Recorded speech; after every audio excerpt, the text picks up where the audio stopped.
It's been a minute. It has been a minute since I have been on this channel. Yes, it has. So for those of you who do not know who I am, my name is WeRYugioh. My channel is literally WeRYugioh. And I'd like to thank Vexcus for letting me post on his channel today as a guest. He's always so nice to me when I need to post on people's channels, so you should give him a like. You should give him a like for being such a friendly guy. We all know Vexcus is friendly, so give him a like. Give him a like. Alright, anyways, on with what I'd like to talk about today is the new Magician support. Now, I'm not going to talk about individual support because there's videos everywhere about that, but I'm talking more about its possibility of being meta in our current format. We don't know how the format's going to be when we get those cards, but still, how could they do? How do they stack up against other decks? Well, I'm going to tell you right now.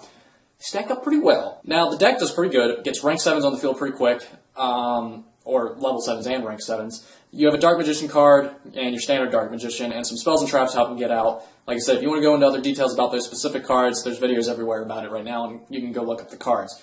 But mostly, what I'm trying to talk about is Dark Magician's now easy to get out. It's easy to make rank 7s with this. This is probably the easiest rank 7 deck we've had since Dragon Rollers and Chaos Dragon Rollers, or Dragon Roller Sworn, or whatever you want to call it. And it makes them pretty substantial. You can do some pretty awesome fields, but it's mostly an OTK deck.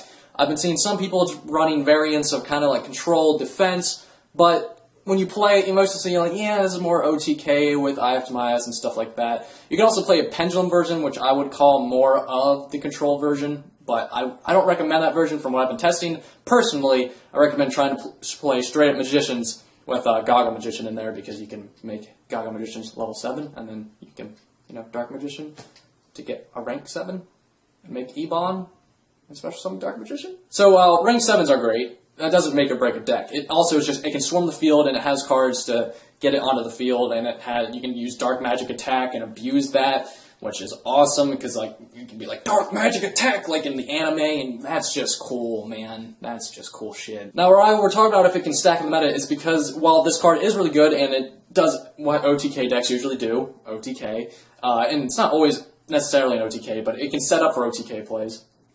But there is a fatal flaw, and the trap card is Eternal Soul, and that is its flaw. So, this card lets you special summon a Dark Magician from your hand or graveyard. Or it lets you add a Dark Magic Attack or Thousand Knives from your deck.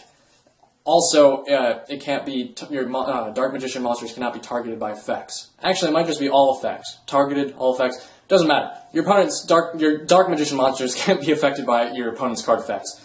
But the fatal flaw of this card, which also destroys some of its OTK capabilities, if you haven't made, if you've destroyed some of your OTK capabilities, is if your opponent destroys Eternal Soul, you destroy all monsters on your field, and it's just, man, it's just bad. It's just not, it's very anti-productive, let me tell you. Like, it's awesome. We have a monster card that lets you special summon and use its effects so you can tribute quicker, kind of like a Monarch card. And then we have that other Magician card now that lets you add, or that's kind of a searcher, it lets you add a spell or trap, Dark Magician support card from your deck.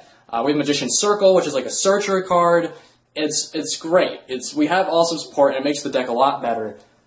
But that Eternal Soul, which is like, you could play it without it, you could definitely play the deck without it.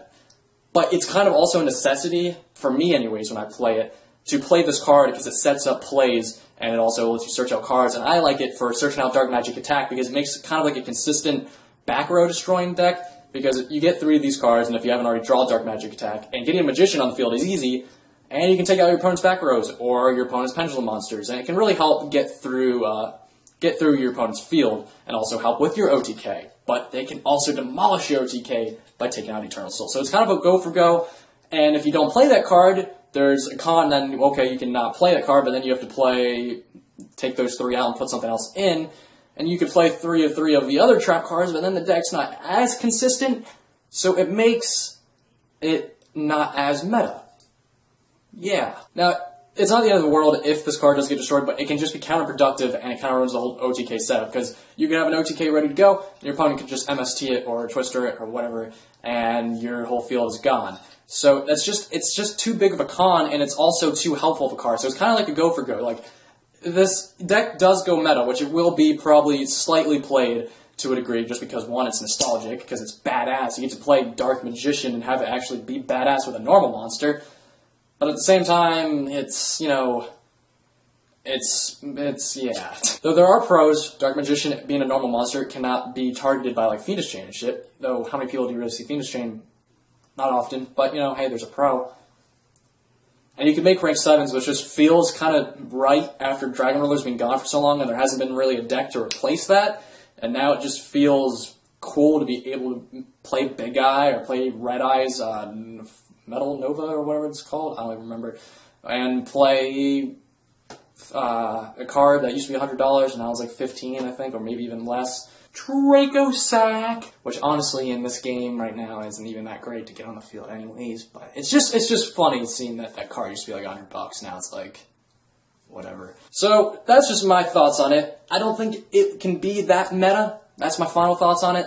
I don't know. But you know what? Let me know down below in Vexy's video, would you guys think the new Dark Magician support will make the deck like a very playable deck that you'll see at top in the tournaments, or do you think it's going to be one of those decks that's like, yeah, it's fun, it might top once in a while, but it ain't going to be like the next, you know, $600 deck? So let me know down below. Also, go check out my channel, WeRYugioh, just WeRYugioh. And once again, thanks to VexKiss for letting me post on his channel, and I'll see you all later. Peace.